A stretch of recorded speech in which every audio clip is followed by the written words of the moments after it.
Fala, irmãos. Tudo bem? Queria convidar a você a separar um tempinho hoje para fazer sua meditação. Se você puder estar no culto à noite, será obviamente bom poder estar junto com os irmãos, cultuando o Senhor. Mas independente disso, se você puder estar ou não, separe um tempo na sua casa, reflita sobre a palavra do Senhor, faça o seu momento íntimo e pessoal com Deus. Nosso texto hoje está lá em Êxodo, capítulo 22. Todo o capítulo 22 de Êxodo vai do versículo 1 até o versículo de número 31. Então, Êxodo 22, do 1 até o 31. Não vou ler o texto aqui, sugiro que você o faça na sua casa. Esse texto todo vai falar sobre as leis que continuam sendo dadas por Deus, através de Moisés, para o povo, para que eles possam saber como se portar, como viver, como agir agora nessa nação que se forma. Ele começa falando sobre a questão do furto e do roubo, e que aponta claramente para a ideia de que se alguém furtou alguma coisa, ele tem que restituir. O furto é condenado, o roubo é condenado, porque a raiz, na verdade, que é a do coração, que leva a ter o furto e o roubo, é desejar algo que não lhe é por direito, que não lhe é lícito, é considerar-se superior ao outro, porque se eu me sinto superior ao outro, eu posso ir tomar o que é do outro para mim. Depois ele vai falar sobre a, a questão de pessoas que então seduzem uma virgem não desposada, se deitam com ela. Depois ele vai falar sobre não deve haver feitiçaria no meio do povo de Israel, sacrificar a outros deuses. Ele fala de como eles devem tratar os estrangeiros, não podem oprimir nem maltratar o estrangeiro, porque também eles foram estrangeiros, né, no Egito, nem os órfãos, nem as viúvas devem ser afligidos.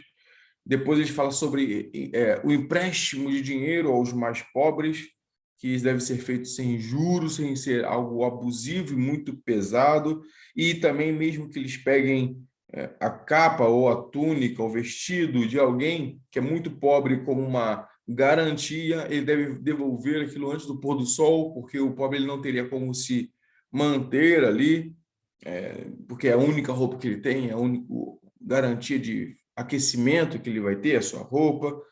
Ele fala sobre as ofertas, ele fala sobre comer carne despedaçada no campo, maldição contra os juízes. O que esse texto todo tenta nos mostrar?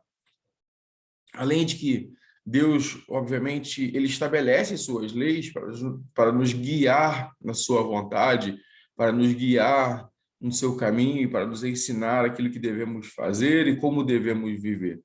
A maior parte desse texto, ou todo ele, de alguma maneira, nos aponta para essa relação com o nosso próximo. Como devemos ser misericordiosos. Como devemos olhar o outro igual a nós. O texto o tempo todo tenta nos lembrar que se a gente infligir algo a alguém e lhe causar algum tipo de dano, seja o furto, ou seja um outro dano qualquer, que isso não pode ser algo agradável a Deus. Ou se a gente utiliza a nossa posição para levar vantagem sobre ele, quer seja porque ele é estrangeiro, quer seja porque ele é viúva ou órfão, quer seja porque ele nos tomou dinheiro emprestado, quer seja porque ele tem uma dívida para conosco, que a gente precisa de uma garantia, de um penhor.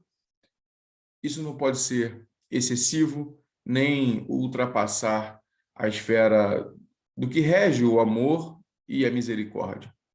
Em última instância, quando ele fala disso, e no versículo 27, ele deixa isso bem claro, Deus falando, né? O finalzinho do versículo, se eles clamarem a mim, e ele está falando aqui do pobre, eu o ouvirei porque sou misericordioso. A ideia que o texto tentando nos passar é essa: eu sou misericordioso, diz o Senhor, sejam vocês também assim. Hajam não conforme o que vocês querem fazer para vocês, ou conforme o que é melhor para vocês, mas olhem o outro como seu irmão. E isso influencia tudo que está aqui. Os sacrifícios também são uma expressão da vida de santidade. A proibição contra a feitiçaria e a adoração de outros deuses é uma expressão de que todos eles eram iguais e no sentido de que todos eram filhos de Deus, então não deveria haver separação entre a quem eles adoram, mas o que os une é a adoração ao Senhor. Então perceba que eu quero que você reflita então rapidamente comigo. Somos chamados, e a lei sobre nós, mas somos chamados a olhar para as pessoas que nos cercam, para os nossos irmãos. Aqui especialmente está falando disso. E olhar para eles com misericórdia e com amor. Não tentar impor a nossa vontade ou as nossas prerrogativas ou a nossa capacidade de domínio ou aquilo que nós podemos fazer por imposições legais ou algo assim. Mas devemos olhar para eles em misericórdia e amor. Se eu olho para ele com amor e com misericórdia, eu não vou tentar oprimi-lo de alguma maneira. Então você diz assim, mas eu não vou furtar, eu não vou roubar, eu não vou fazer esse tipo de coisa, eu não vou tomar aquilo que ele não tem. Por vezes, não fazendo assim de forma tão direta, mas por vezes há um sentimento no nosso coração que nos conduz a isso.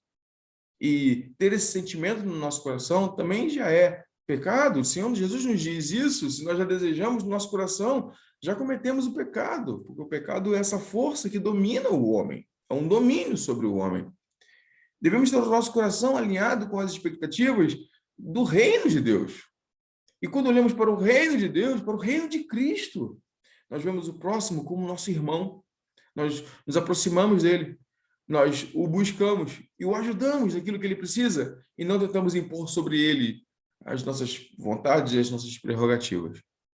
Olhamos para os nossos irmãos, e especialmente os da fé, mas todos os homens de forma geral, como pessoas que Deus tem colocado ao nosso lado, para que possamos caminhar juntos, para que possamos abençoar e para que possamos ser abençoados por Ele. Às vezes, essa bênção ou essa ajuda vai ser financeira, como ele está mostrando aqui no texto, em alguns aspectos. Às vezes vai ser uma palavra cordial. Às vezes vai ser um conselho. Às vezes vai ser uma oração. E tantas outras maneiras que nós podemos ajudar e ser ajudados no contexto de povo de Deus, no meio do povo de Deus. E se assim fizermos, e aqui os textos chamam muita atenção para nós isso, especialmente para os mais frágeis do corpo, os mais frágeis da sociedade aqui. Ele fala de estrangeiros, fala de viúva, fala de órfão, fala de pobres, especialmente esses mais vulneráveis, para a gente usar uma palavra que é mais moderna, né, do que as palavras usadas no texto bíblico. Especialmente os mais vulneráveis. Olhemos com atenção, com amor, com cuidado, com misericórdia. E estendamos a mão para ajudar. Como um só povo, como um só corpo, para que o reino de Cristo progrida. O Senhor Jesus diz isso. Eles reconhecerão que vocês são meus filhos e que eu vim quando virem o amor que há entre vocês. Prossigamos em mostrar Cristo Jesus através de uma vida de amor, misericórdia, compaixão e de auxílio mútuo no meio do povo de Deus. Amém.